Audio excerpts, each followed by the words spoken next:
Hello friend, आप देख रहे हैं हमारा चैनल ग्रो बुक्स। तो आज हम फिर से आपके लिए नई बुक लाए हैं, जिस बुक का नाम है ब्रेन मेकर। इसका मतलब इंटेस्टाइन में रहने वाले माइक्रोब्स जो ज़िंदगी भर हमारे दिमाग की रक्षा और देखभाल करते हैं। इनका लेखक का नाम है डेविड परलमुटर एंड क्रिस्टियन लोबर्ग। तो चलिए बुक को आपको दो लफ्ज़ों में बताते हैं। माइक्रोबायोम एक बैक्टीरिया है जो हमारे इंटेस्टाइन यानी आंतों में रहता है।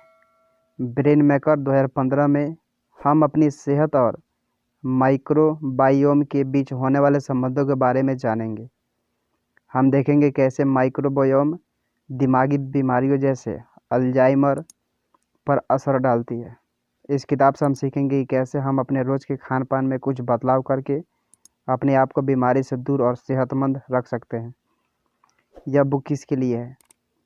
वे लोग जो अपनी सेहत सुधारना चाहते हैं, वे माँ बाप जो अपने बच्चों की सेहत की परेशानियों जैसे ऑटिज्म से परेशान हैं, एंटीबायोटिक्स दवाओं के दुष्प्रभाव से बचना सीखना चाहना वाले।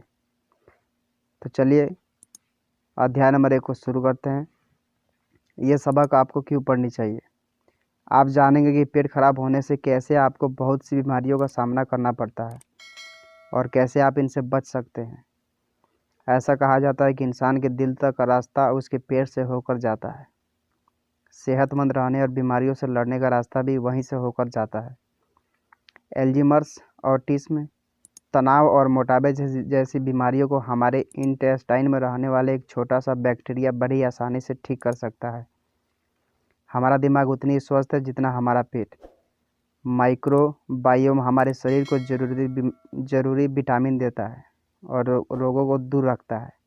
ये उन बैक्टीरिया की तरह नहीं है जिनसे पेट में जलन या शरीर को नुकसान हो। अच्छी खबर, हम इस बैक्टीरिया को अपने अंदर जगह देकर खुद को रोगों से लड़ने के काबिल बना सकते हैं। हम अपने खान पान में सुधार कर बीमारियों से आसानी से लड़ सकते हैं।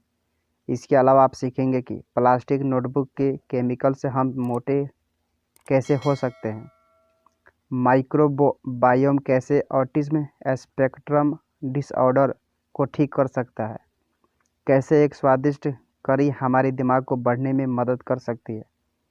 अध्याय नंबर 2, इंटेस्टाइन के माइक्रोब्स हमारे मोटापे पर असर डालते हैं। हमारे आंत यानी इंटेस्टाइन में अरबों माइक्रोब्स रहते हैं। ये सुनकर शायद आपको आश्चर्य हो, पर इनके होने से हम सेहतमंद रहते हैं। हमारे इंटेस्टाइन के ही बैक्टीरिया हमें मोटा या पतला बनाते हैं। इंटेस्टाइन में रहने वाले ज़्यादातर माइक्रोब्स के नाम हैं फर्मिक्यूट्स और बैक्टीरिया ऑडिट्स। ये सारे माइक्रोब्स के लगभग 90% होते हैं। वैज्ञानिकों को इनका सही रेशियो तो नहीं पता, पर वे ये बताते हैं कि जब आपको जलन या मोटापा हो तो फर्मिक्यूट्स की संख्या बैक्टीरियोइड्स से ज़्यादा होती है। फर्मिक्यूट्स भोजन में से एनर्जी को निकालने में हमारी मदद करता है। इनसे हमें भोजन से ज़्यादा कैलोरी निकालने में मदद मिलती है। बैक्टीरियोइड्स पौधे के फाइबर और स्टार्च को पचाने में हमारी मदद करते हैं। हार्वर्ड यूनिवर्सिटी ने पश्चिम देशों और अफ्रीका में रहने वाले लोगों पर शोध किया। उन्होंने माइक्रोबायोम और मोटापे के बीच संबंध को खोजा। उन्होंने पाया कि अफ्रीका में रहने वाले लोग जो मोटे नहीं होते के पास बैक्टीरियोइड्स ज़्यादा मात्रा में थे, जबकि पश्चिमी देशों में रहने वाले लोगों के पास फर्मिक्यूट्स ज़्यादा थे। माइक्रोबायोम सिर्फ आपको मोटा या पतला नहीं रखता, ये आपके लीवर को भी सहारा देता है। खाने में बहुत सारे नुकसानदायक चीज़ें होती है। इन नुकसानदायक चीज़ों से छुटकारा लीवर दिलाता है। सेहतमंद इंटेस्टाइन लीवर की मदद करती है, इसलिए इसे दूसरा लीवर भी कहा जाता है। माइक्रोबायोम नुकसानदायक चीज़ों से हमें छुटकारा दिलाता है और इससे लीवर का बोझ थोड़ा हल्का हो जाता है और वह स्वस्थ रहता है। अध्याय नंबर 3, शरीर में होने वाली जलन हमें एक तरह से फ़ायदा पहुंचाती है, लेकिन इससे नुकसान भी हो सकता है। जब हमें कोई कीड़ा काटता है तो हमें खुजली और जलन होती है और त्वचा लाल हो जाता है। ज़्यादातर लोग सोचते हैं कि यह सिर्फ सूजन और खुजली, पर ये उससे कहीं ज़्यादा है। इसलिए जलन के पीछे हमारा इम्यून सिस्टम है। इससे हमें सुरक्षा मिलती है और हमें चोट से लड़ने में मदद मिलती है। लेकिन अगर आपको बिना वजह जलन हो रही है तो ये नुकसानदायक हो सकता है। अगर यह बिना वजह हो रही है तो इससे बहुत ही सारी बीमारियां जैसे कैंसर, डायबिटीज़, अस्थमा, एरिथाइड्स और तरह तरह की स्क्लेरोसिस हो सकती है। मगर आपको बिना वजह क्यों जलन होगी? शरीर के कुछ जीन्स की वजह से ऐसा होता है, मगर ये जीन्स अपने आप ही स्विच ऑन नहीं होता। अगर आप अच्छी नींद और अच्छा भोजन लेते हैं तो ये जीन्स स्विच ऑन नहीं होते हैं। ऐसा करने से मदद करने वाले जीन्स स्विच ऑन होते हैं। खून में अगर शुगर की मात्रा बढ़ जाए तो उससे जलन भी बढ़ सकती है। शुगर की मात्रा बढ़ जाने पर सेल्स उसे पचा नहीं पाता और शुगर प्रोटीन या फैट के साथ जुड़ने लगता है। इसको ग्लाइकेशन कहते हैं। इसकी वजह से एडवांस ग्लाइकेशन एंड प्रोडक्ट यानी एजीपी बनता है, जिसकी वजह से जलन होती है। तो हमने देखा कैसे जलन हमारे लिए फ़ायदेमंद और बिना वजह जलन नुकसानदायक हो सकता है। पर क्या आप जानते हैं कि माइक्रोबायोम ऐसी जलन पैदा कर सकती है जिससे दिमाग को नुकसान हो सकता है? अध्याय नंबर 4। अगर आपके माइक्रोबायोम ठीक नहीं है तो आपका दिमाग भी खतरे में है। अगर आपके माइक्रोबायोम शरीर की रक्षा करने में इम्यून सिस्टम की मदद नहीं कर पाते हैं तो आपका दिमाग भी खतरे में हो सकता है। दिन के समय हमारी इंटेस्टाइन भोजन में से पोषण को सोखती रहती है। इस समय इसे नुकसानदायक बैक्टीरिया से बचाने की ज़रूरत होती है। इंटेस्टाइन के चारों ओर एक सुरक्षा की परत होती है जो न सिर्फ पोषण सोखती है बल्कि नुकसानदायक बैक्टीरिया से इंटेस्टाइन को बचाती है। अगर यह सुरक्षा की परत किसी वजह से कमज़ोर हो जाए तो नुकसानदायक बैक्टीरिया हमारे शरीर में घुसकर हमें नुकसान पहुंचा सकते हैं। अगर सुरक्षा की परत ठीक करने की लगे तो इससे दूसरी खतरनाक बीमारी हो सकती है। रिसर्च में यह बात सामने आई कि इससे दिमाग पर बुरा असर पड़ता है। दिमाग को अब तक हम सुरक्षित समझते थे, पर इसकी वजह से हमारे दिमाग में भी नुकसानदायक बैक्टीरिया घुस सकते हैं। अगर ऐसा हुआ तो आपके दिमाग में जलन हो सकता है और आपके कुछ जान पाने से पहले ही काफ़ी नुकसान हो जाएगा, क्योंकि दिमाग में हो रही जलन को हम बाकी जलन के जैसे महसूस नहीं कर सकते। दिमाग के पास दर्द महसूस करने वाले न्यूरॉन्स नहीं होते। इसकी वजह से आपको एल्जीमर्स डिसीज़ जैसे दूसरे न्यूरोलॉजिकल बीमारी जैसे पार्किंसंस डिसऑसिस हो सकता है। इंटेस्टाइन के ठीक न होने की वजह से ऑटिज्म जैसी बीमारियां भी हो सकती है। आइए देखें कैसे। अध्याय नंबर 5। ऐसा माना जाता है कि इंटेस्टाइन के बैक्टीरिया ऑटिज्म स्पेक्ट्रम डिसऑर्डर पर बहुत असर डालते हैं। ऑटिज्म स्पेक्ट्रम डिसऑर्डर बहुत ही उलझी हुई बीमारी है। साइंटिस्ट को नहीं पता कि ये क्यों होती है और इसका इलाज क्या है। बहुत सी थेरेपी इसके लक्षणों को कम करने का प्रयास करती है, पर अब तक कोई भी इलाज नहीं पाया गया। AASD के लक्षण दिमाग के शुरुआती विकास में देखने को मिलते हैं। जिन लोगों को AASD होती है वे आंखें नहीं मिलाते, अकेले रहते हैं, अपनी ज़रूरतों को जाहिर नहीं कर पाते और बार बार एक ही काम करते हैं। ऐसा मानना है कि माइक्रोबायोम की समस्या से यह रोग होता है। अगर बचपन से ही दिमाग में जलन हो तो उसमें भी AASD हो सकता है। एक स्टडी में पाया गया कि AASD से पीड़ित लोगों के इंटेस्टाइन में एक जैसे माइक्रोब्स पाए गए, जिससे शरीर में जलन ज़्यादा होने लगती है।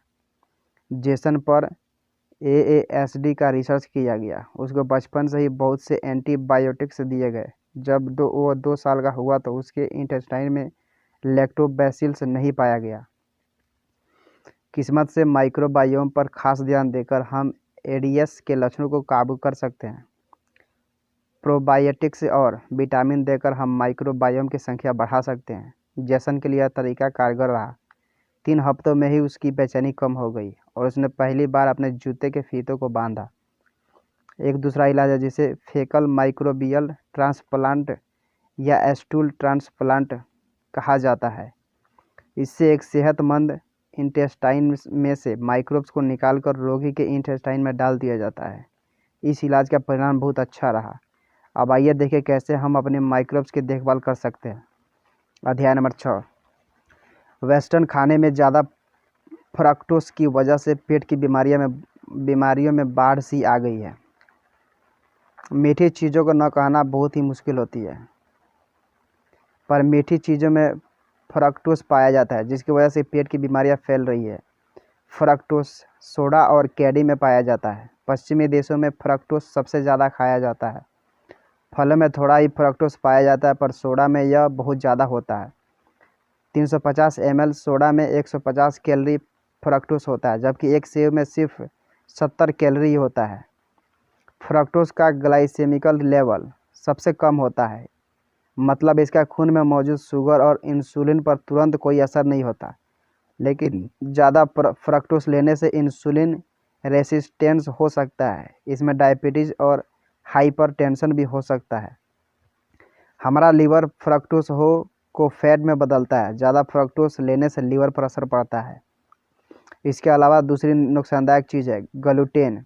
यह अनाज में पाया जाता है। यह हर जगह है, जैसे पिज़्ज़ा, पास्ता, आइसक्रीम, यहाँ तक कि कॉस्मेटिक्स में भी। कुछ लोग सेलियक डिसीज से पीड़ित होते हैं, वे ग्लूटेन बर्दाश्त नहीं कर पाते। बहुत सारे लोगों का शरीर ग्लूटेन के प्रति अजीब हरकत दिखाता है। इसे ग्लूटेन सेंसिटिविटी कहते हैं और इसका पता जल्दी नहीं चलता। ग्लूटेन सेंसिटिविटी से शरीर में जलन हो सकती है, जिसके बारे में हम जानते हैं। इससे बहुत सारी बीमारियां होती है। इसे छुटकारा पाने का एक ही तरीका है, आप ग्लूटेन से परहेज करें। अध्याय नंबर 7, बहुत सारे एंटीबायोटिक्स और नुकसानदायक केमिकल्स का इस्तेमाल करके हम अपने सेहत से समझौता कर रहे हैं। 1928 में स्कॉटलैंड के साइंटिस्ट एलेक्जेंडर फ्लेमिंग ने पेनिसिलिन की खोज की, जो कि 20वीं शताब्दी की सबसे बड़ी खोज थी। इससे एंटीबायोटिक्स का युग शुरू हुआ। एंटीबायोटिक्स ने बहुत सी जानें बचाई, पर इसका ज़्यादा इस्तेमाल करके हम अपनी सेहत से खिलवाड़ कर रहे हैं। 2010 में यूएस ने 258 मिलियन एंटीबायोटिक्स के नाम लिखे, जबकि यूएस की आबादी 300 मिलियन थी। इनमें से कुछ एंटीबायोटिक्स सर्दी जैसी मामूली बीमारी के लिए थे, जिनका कोई काम नहीं था। एंटीबायोटिक्स का दूसरा गलत इस्तेमाल खेती में हो रहा है। किसान इसका इस्तेमाल जानवरों को बड़ा और मोटा बनाने के लिए होता है। एंटीबायोटिक्स का ज़्यादा इस्तेमाल नुकसानदायक है। बैक्टीरिया अपने आप को वातावरण के हिसाब से बहुत जल्दी ढाल लेते हैं। ज़्यादा एंटीबायोटिक्स इस्तेमाल करने से जल्दी ही वो खुद को ऐसे ढाल लेंगे कि एंटीबायोटिक्स का उन पर कोई असर नहीं होगा। इसका एक उदाहरण है स्टेफाइलोकोकस ऑरियस। इस पर आम एंटीबायोटिक्स का कोई असर नहीं होता और इससे बहुत सी खतरनाक बीमारियां हो सकती है। एंटीबायोटिक्स हमारे इंटेस्टाइन के फायदेमंद बैक्टीरिया को नुकसान पहुंचाता है, जिससे नुकसानदायक बैक्टीरिया हमारे शरीर में घुस जाता है। हमारे वातावरण के बहुत सारे केमिकल्स भी हमें नुकसान हो रहा है। दुनिया भर में 1 लाख केमिकल्स का नाम दिया गया है, जिसमें सिर्फ 200 ही सेफ है। इनमें से एक केमिकल है बिस्फेनॉल ए।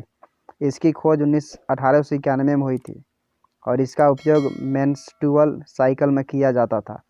जानवरों को जल्दी बड़ा करने में भी इसका उपयोग किया जाता था, पर बाद में पता लगा कि इससे कैंसर होता है और इसको बैन कर दिया गया।